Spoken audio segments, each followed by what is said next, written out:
Alright, hello everybody and welcome to the first of our Festival of British Archaeology CITiZAN tours. So, we didn't know it was going to be this nice. If we knew it was going to be this nice, we would have done it live from site. So we are going to play you a pre-recorded site tour we took, also at low tide, and obviously it's high tide at the moment, and it's going to be followed by a live Q&A from site. So as you are watching the pre-recorded footage, I want you guys to comment and get those questions in so that when it comes to the live tour we can interact with that speaker. Caroline is down at the site and we will join her quickly after the 20-minute tour. Okay, to comment in the box you will need to be signed into YouTube. And without further ado, I hope you enjoy this site tour from Leap. Hi there.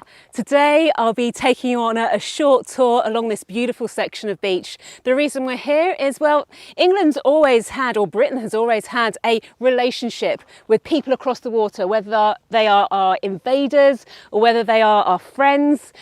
We've always got structures and scars along all our coastlines.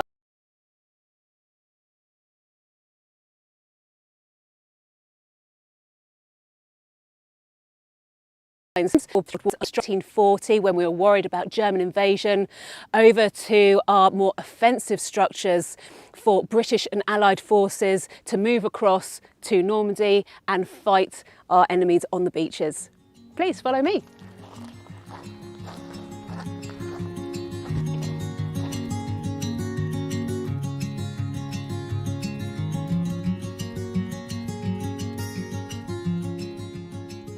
Can you see this sort of a greyish looking triangle, upside down triangle just ahead of me here? Now, this was once actually a machine gun emplacement.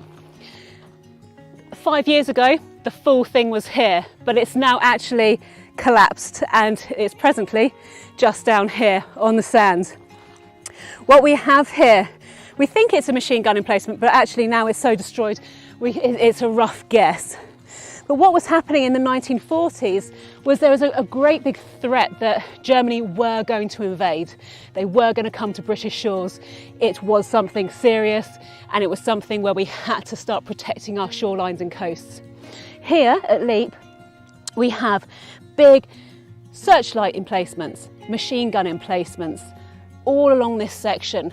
And it was to help stop an invasion coming from either the sea or from the sky. With this, there's not much left of it now, but we still have a distinctive scar from that time when we were being defensive and we were concerned.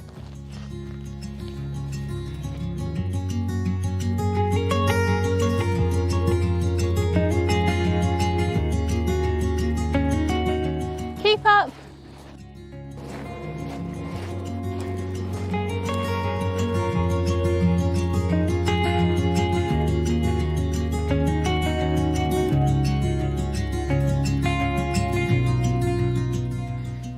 You can see those two wooden structures in the distance. That's where we're making our way to.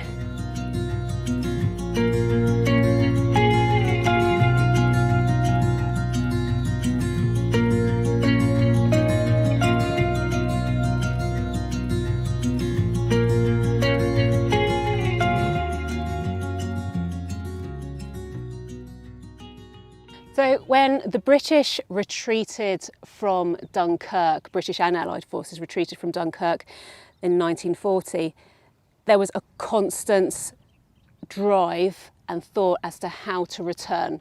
How do you get your troops back into Europe? Because without that, there's no chance of winning a war.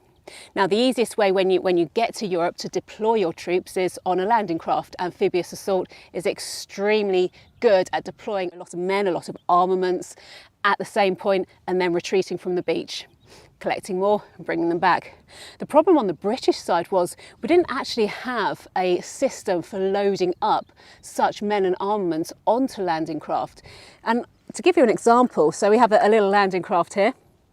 And as a landing crafter, you go onto the beach, you put down your bow doors, and then obviously your tanks and so on can go straight on.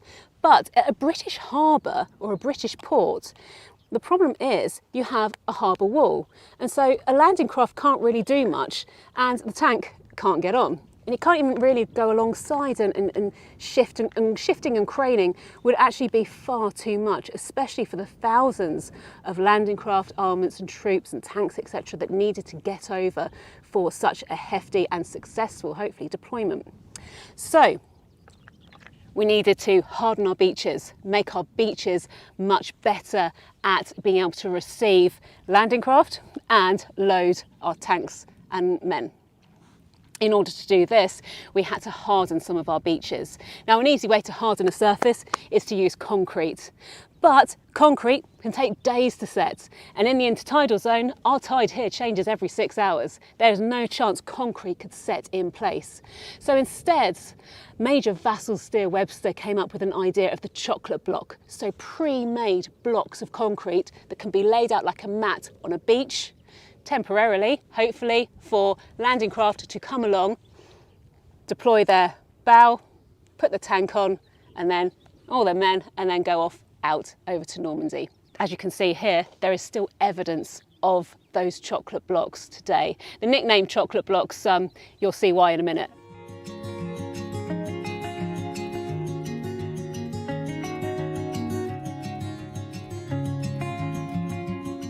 The chocolate block was an amazing piece of engineering, and it made a complete and utter difference to how the tanks and armaments could get onto a landing craft and then straight out. So here is the main part of a chocolate block hardening mat area. All of these, obviously, time has changed, the tides have turned, the blocks are slightly out of place, but as you look around, and the more you look, the more chocolate blocks you will see. Here's a whole chocolate block, and there's another one. And there's another one, and before you know it, you're actually surrounded by them. Each chocolate block was made from a wooden cast, so to speak. So you fill the wooden frame with all your concrete, let the concrete set, and then all these concrete blocks are taken out to your sites and laid. When they were laid, there's actually all through these chocolate blocks are metal hoops and hooks. You can just about see them on some places and some areas.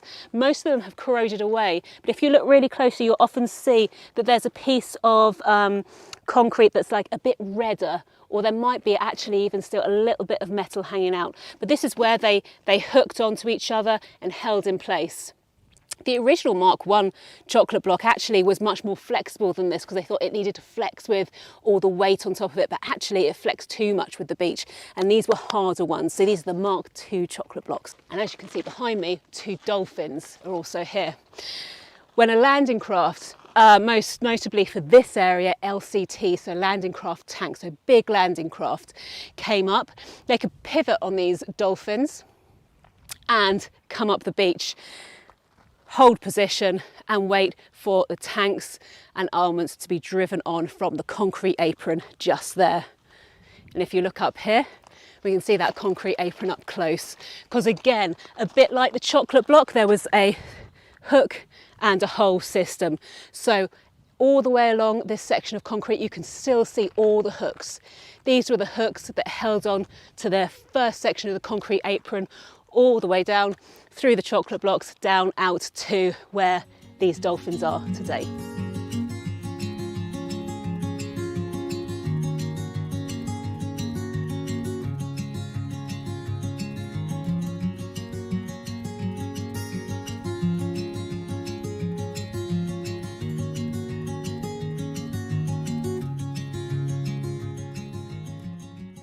The chocolate blocks are actually only part of the structure and part of the story. You have these massive bollards like you can see behind me. You have the concrete apron here.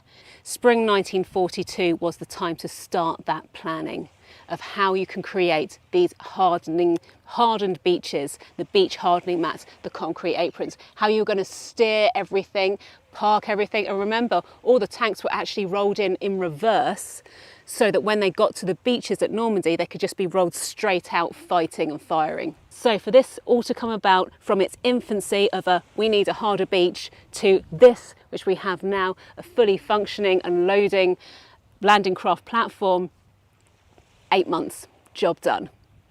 Okay, so now we're going to go on to the next site, which is just up here, and it's the final part of the story. So we've gone from the defensive positions over at the start of Leap Beach to this, which is becoming a more offensive position, and how we can load and efficiently get or contribute, or this section can contribute to 150,000 troops coming over to Normandy, to the final bit, which was built again within 6 months of being planned and out to protect Gold Beach, and is the Mulberry Harbour sections. Off we go.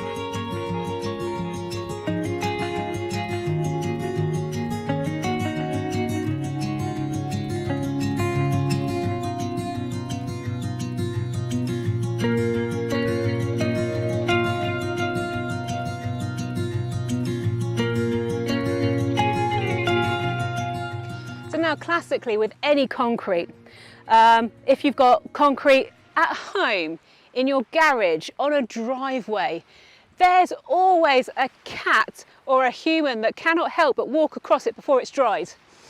This has been since the dawn of time, and we even have those marks here.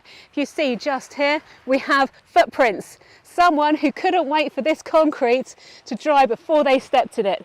As we see here, these footprints come all the way across and then back out. So I think it's someone who walked across and went, oh, they're sinking, and then dived off over this way. And if I put my foot here, I think they were about a size 7. Come and take a closer look.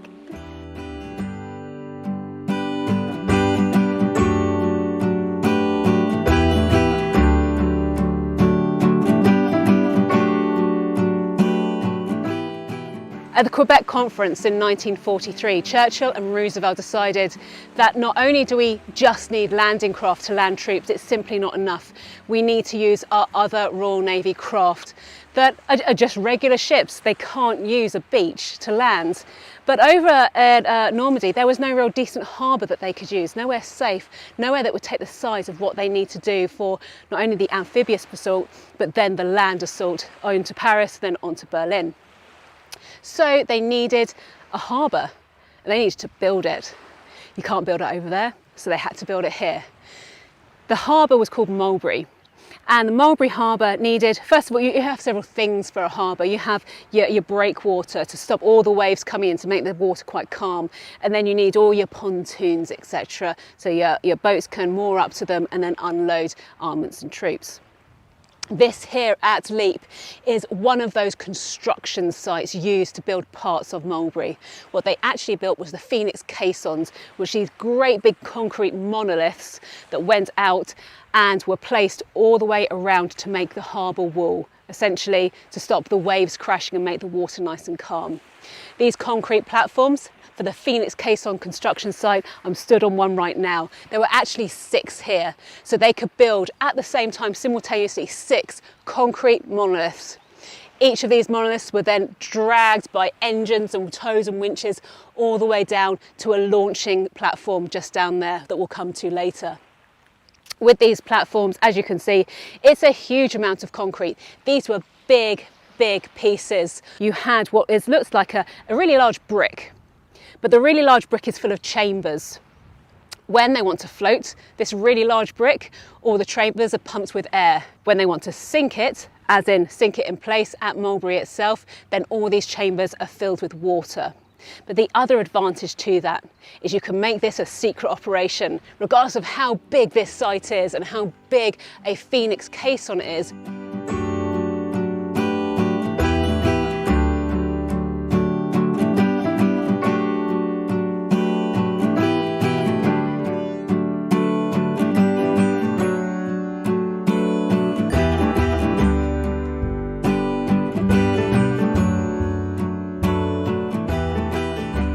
This section is the Phoenix caisson launching slipways. What would happen is these great big concrete monoliths, once they are built on the platforms, they are then winched from concrete blocks. The concrete blocks are just over there. Those concrete blocks held engines. The engines held winches, ropes, bit of manpower, pulleys, everything else to haul those caissons all the way along to this point. At this point, onto these platforms here, they are then launched on these slipways shum, down and out to sea. They go out to either Southampton or Portsmouth for the final bit of the construction phase, and then sailed out to Selsey, where they're sunk and wait for their orders in D-Day, nice and secret. Added to that, it also provided an area, though this certainly area here provided a place where landing craft could then return with German prisoners of war, with wounded soldiers. One of those landing craft actually still survives today, and that's LCT 7074. If you ever go to D-Day Story in Southsea, 7074 stood outside the museum. That landing craft was here at Leek Beach.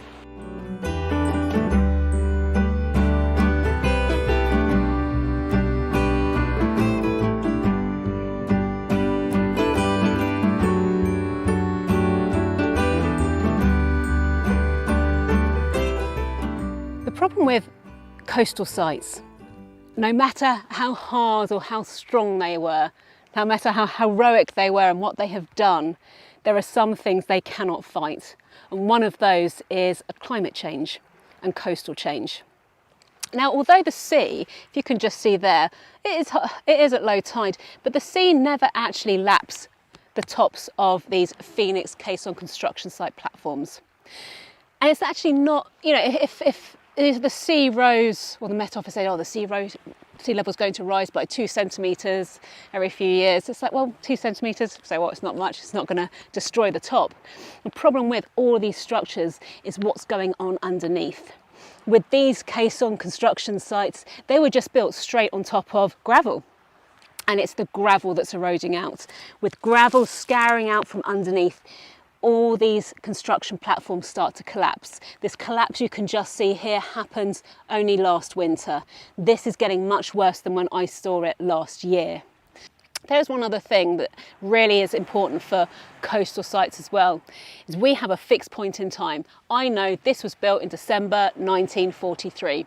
It's absolutely fixed. So if we want to monitor climate change, coastal changes, we have a fixed point we can do this from. So I can then say, oh, from this fixed point, the sea level rise, oh, the high tide was to here, or to here, or to here, or to here. With that fixed point, we've got something to measure against. With, for example, if I didn't have this, if it was just open plain, or if it's just a field, there would be no fixed point to measure anything against. It's harder to show and demonstrate sea level rise and climate changes. You cannot fight nature. It's just one of those things. So all we can do is record, enjoy, but also, unfortunately, let it go. For sites like this, although they are recent, for some people they are still within living memory, this is actually our last opportunity. The problem with a lot of sites we see is, oh, I wish I could see more, or I wish someone had written something down, I wish someone had drawn a picture. And I think for me in the future, me in 50 years, me in 100 years, me in 200 years time, will go, oh, I wish that person had recorded it. I wish that person had written something down. What is this? Is it ceremonial? To try and make sure interpretation is correct. The stories that we tell are kept as true to original as possible. The more we can record now before it's too late, the better.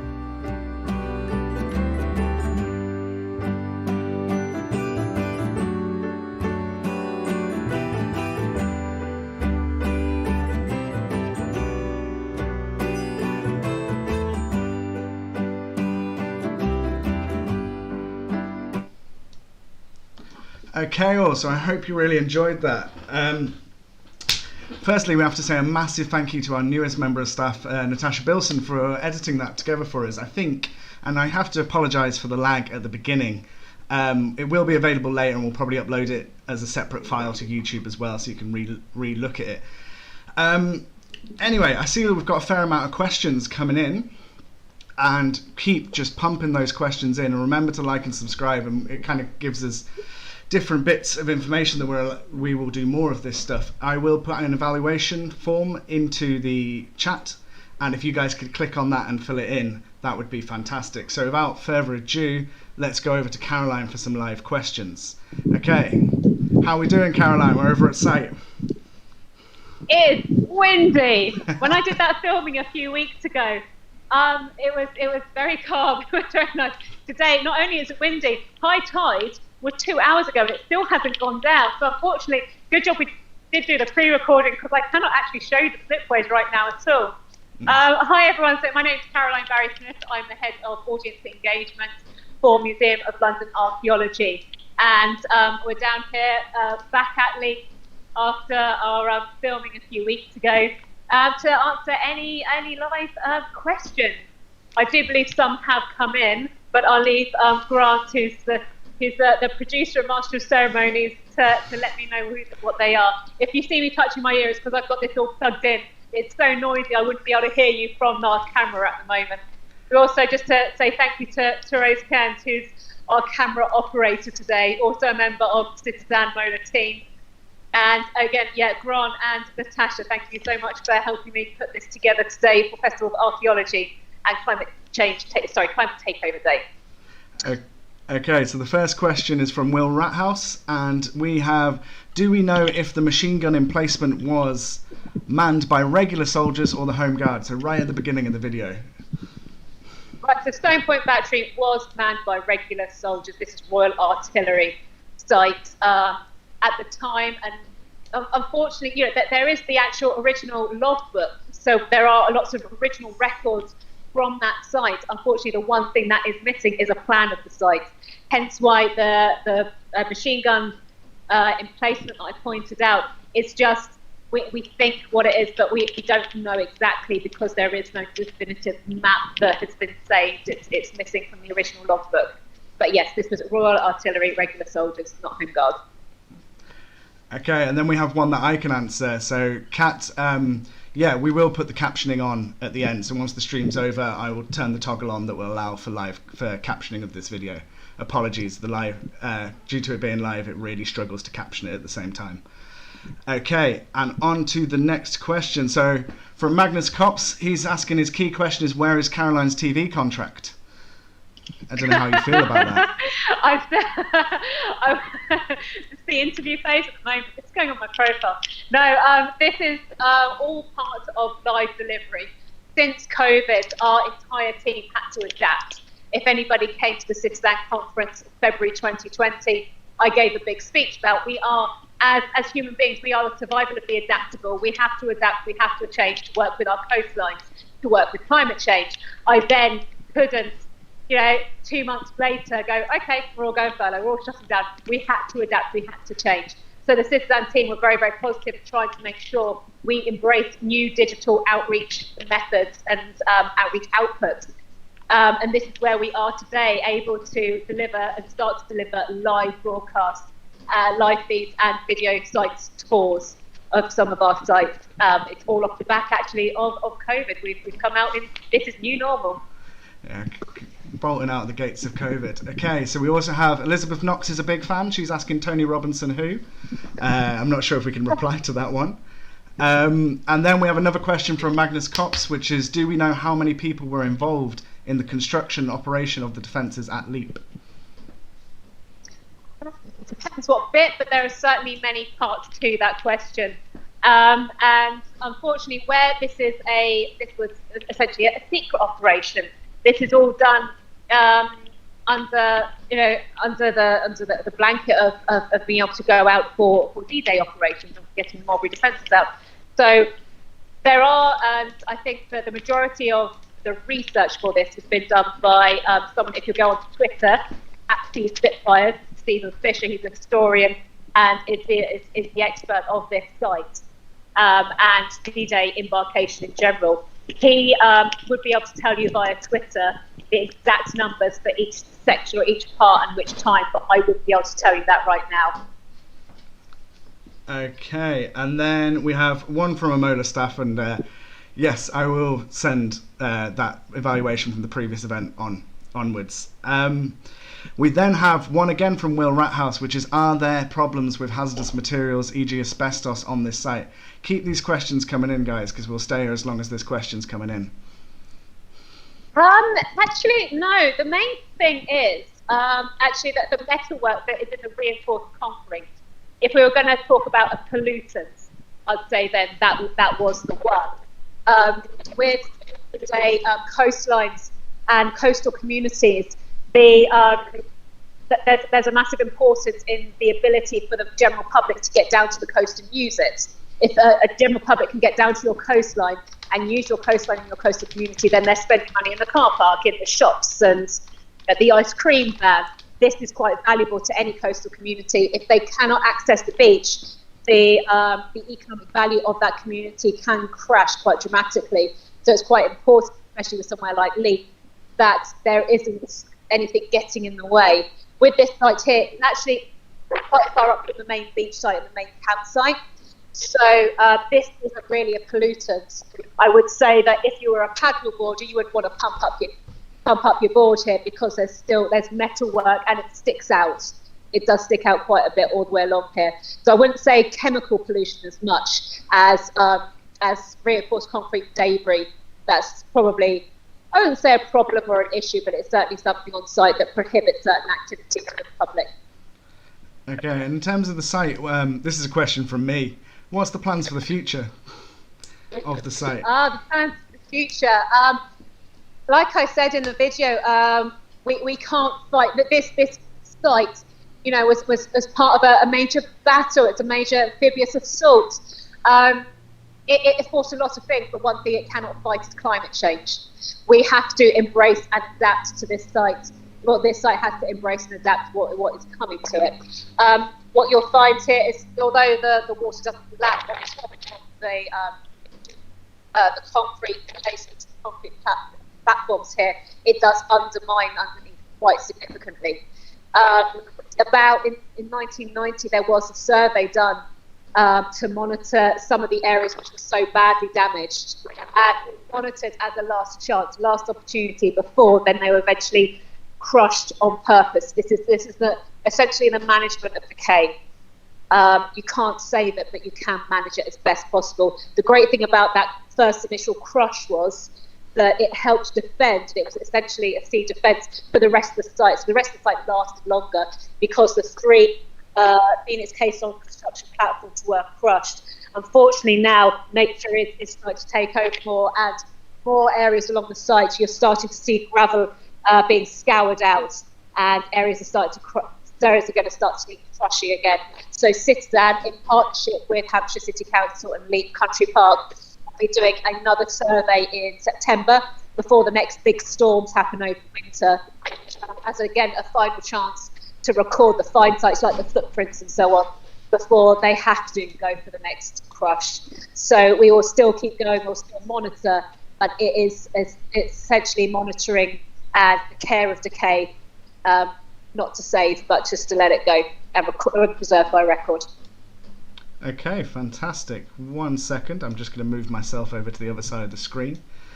Sorry, I was covering you up by accident. Okay, sorry. But yeah, that's good. I remember doing the surveys of the other two caisson sites back in 2019, pre-COVID. We're running low on questions. I can see there's still a lot of people here. There's still about 35 odd people here. So yeah, I don't know. Just enjoying it. Just to let you know, there are interpretation panels here. There is a fantastic car park and cafe. So if anybody does want to visit the site, it's a free and open site. Anybody can walk along here at any time of year, and it's absolutely lovely. It's a stunning view. And if I could show you the beaches out on the foreshore as well, that would be great. It's just that the tide is high, and the wind is coming in, so it's keeping the water quite high. But I know that Stephen Fisher will be conducting two physical site tours for Festival of Archaeology. But unfortunately, they just booked up extremely quickly. They booked up within 2 hours or so, each of them. But keep an eye out for Leith Country Park events, New Forest National Park Authority events, because they do tours to this site. And it's incredible to see. And one of the things I do like, although people say, oh, it's concrete. It's concrete, it's bland, it's boring, it's great. It's not. It's very fantastic. It's very visual.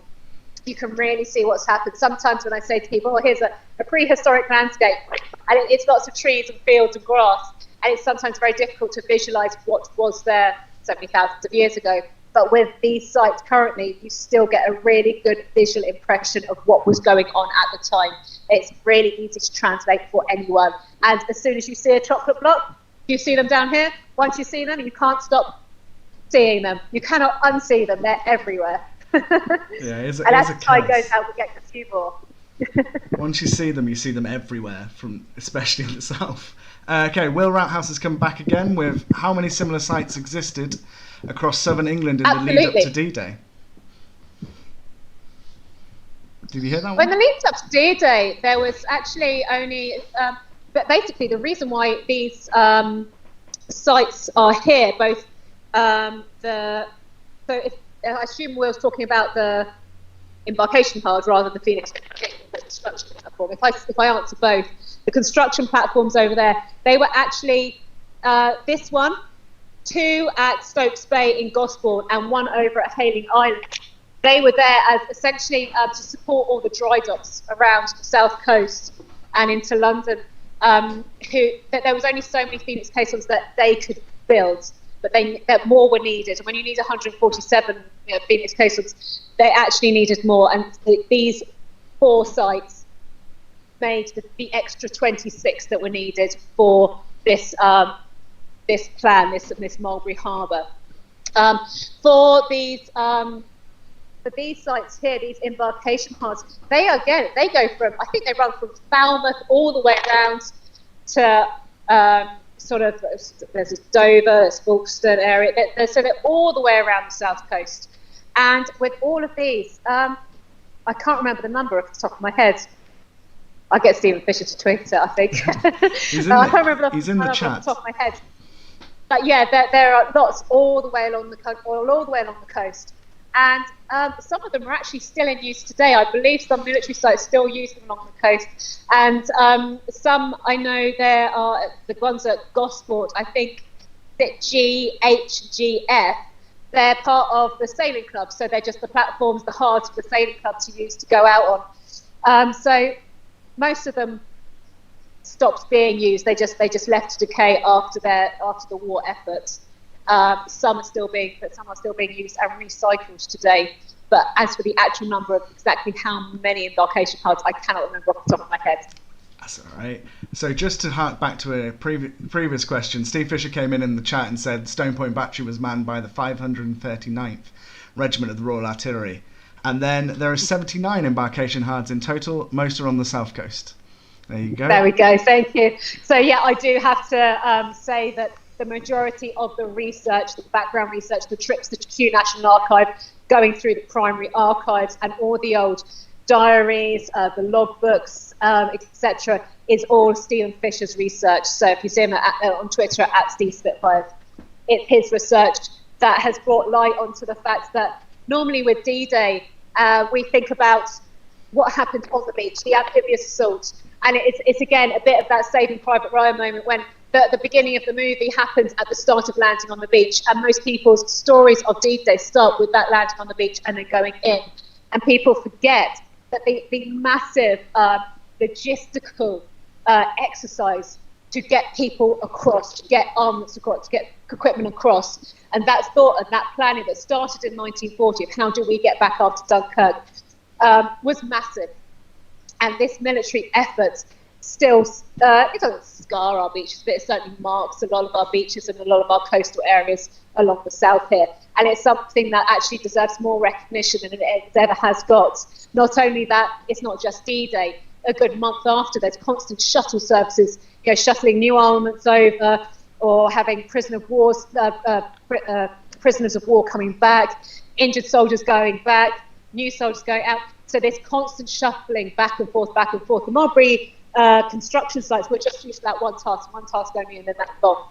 The embarkation hards were constantly used, not just for D-Day, but before D-Day and after D-Day as well. So they played a significant part, and it's a part that rarely gets recognised. If anybody is on the south coast and goes to Gosport, to the Stokes Bay site, I guarantee, if you've been in a car with Stephen Fisher, you now will not look at a single bus stop and not notice the World War II concrete in the bus stop, because they were parking places for broken down tanks, so that they didn't stop the war effort from carrying on going down.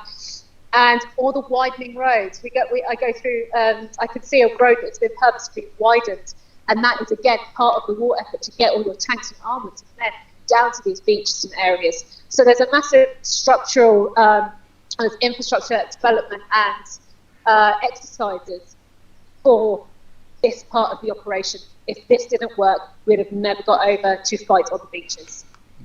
Yeah, I do think sites like Leap are incredible for just scale. I find World War II scale is so difficult to understand a lot of the time, and those sites really do give us a great insight into that. And Steve. So we also have, yeah.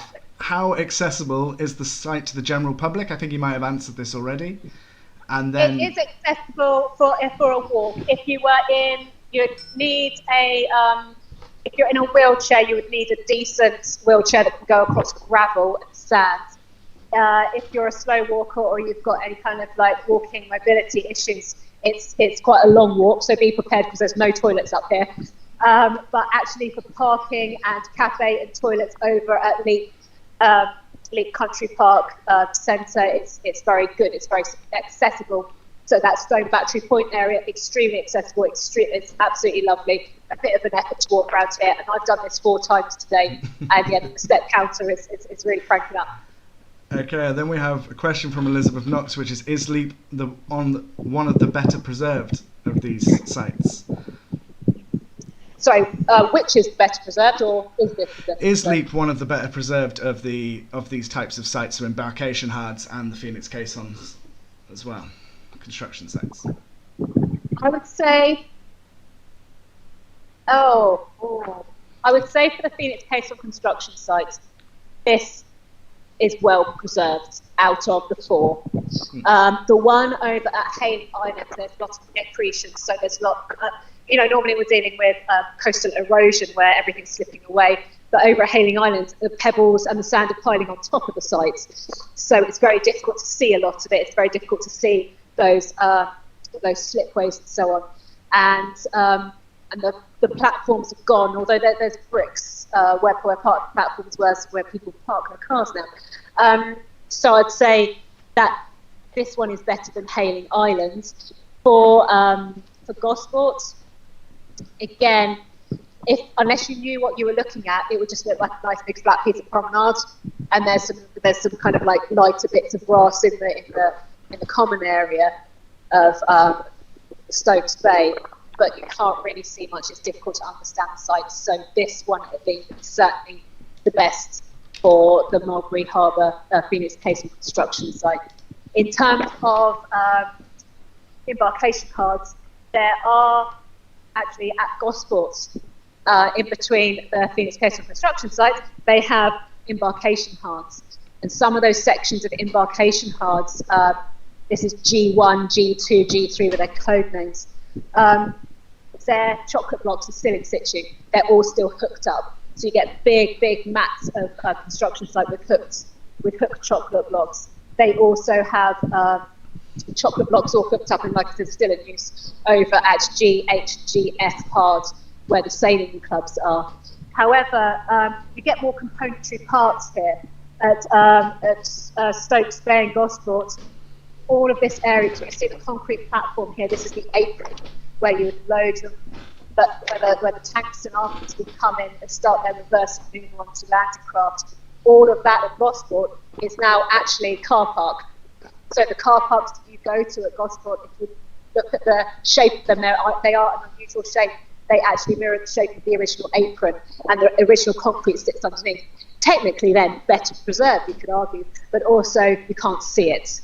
So there's a few swings and roundabouts in this. So it's not the straightest answer. However, I would point out the dolphins here. As far as I am aware, there are no other dolphins for embarkation hards that perform this duty anywhere left. And once these go, these are it. That's all that's left. And as you can see, they look quite vulnerable there. They look quite shabby. They look quite rusted. The wood is beginning to go. It's amazing that they stayed there as long as they have. But once they have gone, I don't think there are any others or any others have been found that mimic what these do, their job, their age, etc. So they are pretty unique and exclusive to this site. Okay, and I think that's us out of questions. So, Lovely. if you want to say goodbye, I will do a quick wrap up on my own and send people the evaluation Okay. form. But yeah, if you want to say a quick goodbye. And yeah, for what we're doing today, That had to be the point where the audio went. and for our live site tours, again, like many people have noticed, doing oh no, the audio's gone. Has my audio gone completely? It's come back now. Sorry. Oh, Yeah. It had to be Is the my last audio moment back? it goes. That seems to be a running trend these days. It's back, so just say goodbye and we'll move on. you can hear me now. Yeah. Lovely. So yes, thank you. And like I said, the risks of doing live broadcasts. I could have been carpet bombed by a load of seagulls. There could have been a dog tripping me up. Someone could have run past, swearing their heads off, or the tech could have failed. So there's always risk with live site tours and live site Q&A. But I hope you enjoyed it. Thank you very much. And if you'd like to give us a hug, please press the like button and subscribe at the bottom of this page. Okay, brilliant. All right, everyone. So that is it from us. I hope you enjoyed that. It'd be really useful for us if you could fill out the evaluation form. I've sent it a few times in the links, but I'll send it one more time. There you go. Okay, so I hope you enjoyed that.